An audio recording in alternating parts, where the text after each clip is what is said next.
Chapter 8 starts off with Grendel narrating, as the Shaper does, about the life of Hrothgar and Hrothulf. After Hrothgar's brother is murdered, his nephew, Hrothulf, comes to live at Hart, as Grendel tells.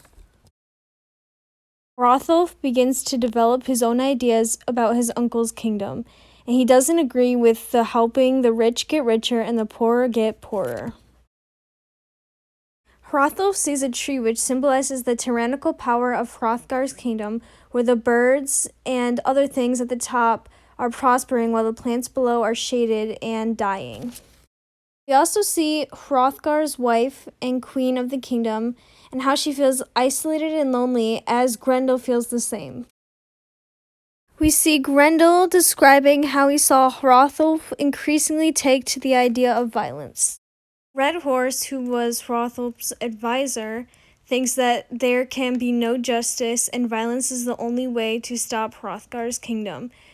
Grendel follows them and listens to their conversation. This shows the theorizing nature of mankind, as Grendel saw earlier. Red Horse believes that an act of violence is the only way to stop Hrothgar, but Hrothulf doesn't believe violence will help violence.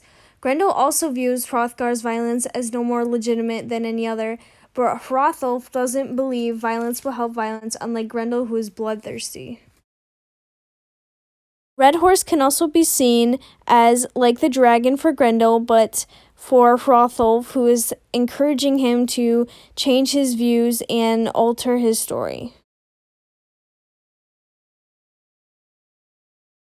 Grendel notices that Hrothgar isn't as strong as he used to be, and also that his relatives are scheming against him, and Grendel wonders why he's still terrorizing Hrothgar.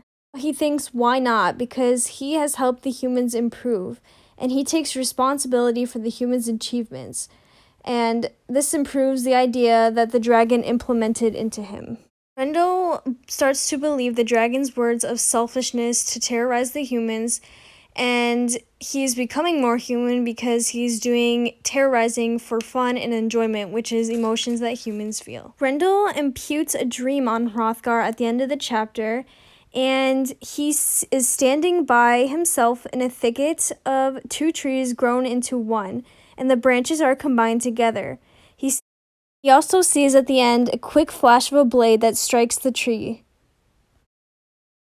This is showing how the relationship of Grendel and Hrothgar has grown side by side, and they are dependent on each other. We also see at the end of the chapter that Grendel wants to be more and more in the Shaper's stories, and the only way he will be able to be a part of it is be the villain, and he wants to accept that role because of how much he wants to be in the story. This chapter's zodiac sign is Scorpio, and Hrothulf happens to be the representation of a Scorpio, because he is behind the scenes scheming against Hrothgar, keeping secrets, and being disloyal, as Scorpios tend to be. Although Hrothulf seems very quiet and shy at first, he is planning something big. He is planning a revolution that will change Hrothgar's kingdom, and he wants to upset this violence and rage that is happening during this time.